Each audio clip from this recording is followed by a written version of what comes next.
Boris Johnson should have been considering his position a long time before now, and I think he's been the worst Prime Minister of my lifetime, and obviously including Margaret Thatcher in that. I think they are taking very big risks with their own survival, this government. The current government are not governing, they're campaigning. You know, they're basically picking fights, using policy to sort of make points. That was what that Rwanda thing was about, as far as I could tell. You know, they've relished the prospect of rail strikes for the same reason, because they see the potential to make political capital out of it. They're not actually solving it. They're not governing. In my view, we need to rewire Britain quite fundamentally. It doesn't work. The political system doesn't work.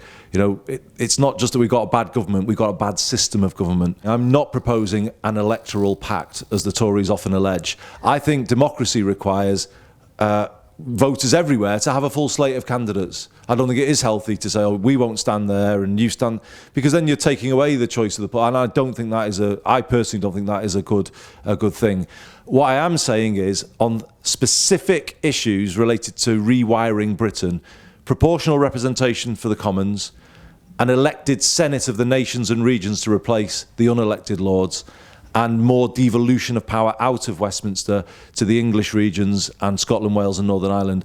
I think a lot of common ground can be found on those points with non-conservatives, if I could put it that way. It's quite simple as far as I'm concerned. You've got to support people, working people who are fighting for their incomes in a cost of living crisis. So, of course, Mick Lynch has my support, and I think he has a lot of people's support for the way he's taken the fight to the government, and actually has spoken for people, has, you know, just really represented people to a government that often just tries to do what it wants and ride roughshod over people. So no, absolutely, Mick is speaking for a lot of people right now. Yeah, I think one thing that we should talk openly about is not just pay at the lower level and the need to increase it, but the culture of excessive pay in our country. You know, you look at some of the salaries of these rail executives, they're like, to say that eye-watering is an understatement. I mean, unbelievable amounts of money. For what, actually? Do they really run a service that is that good? No, they don't. It's got out of hand at the highest levels.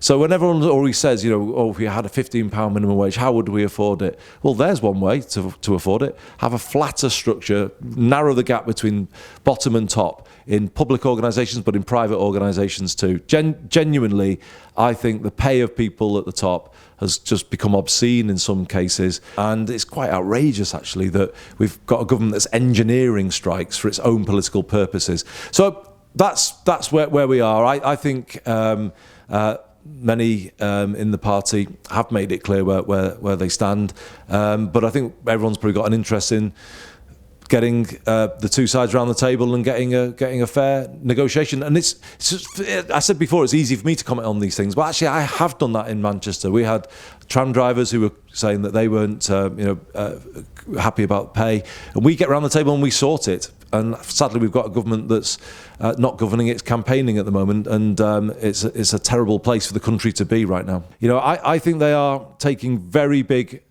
risks with their own survival, this government. You know, the patience is wearing out, support for them is wearing thin.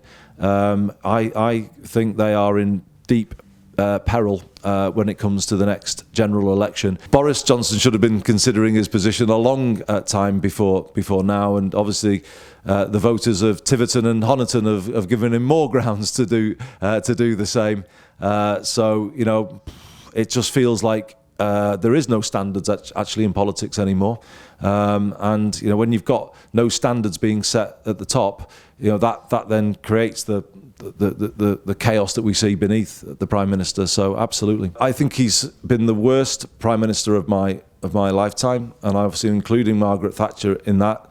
I think it was more a case of not agreeing with what she did or the way that she did it, but at least she, I guess, made decisions and governed. My criticism here is this isn't government. This isn't running the country. Labour should go to conference in Liverpool, say clearly we will renationalise railways, we will bring down the cost of rail travel. How can you ever rise to the climate crisis when a train ticket costs more than a plane ticket? And beyond that, I would say we re-regulate the buses all over England. Allow places everywhere to put buses back under public control, make them work for people rather than for profit, have caps on fares as we've done in Greater Manchester. That is the way this country should be going, reducing the cost of public transport, helping with the cost of living crisis and dealing with the climate challenge.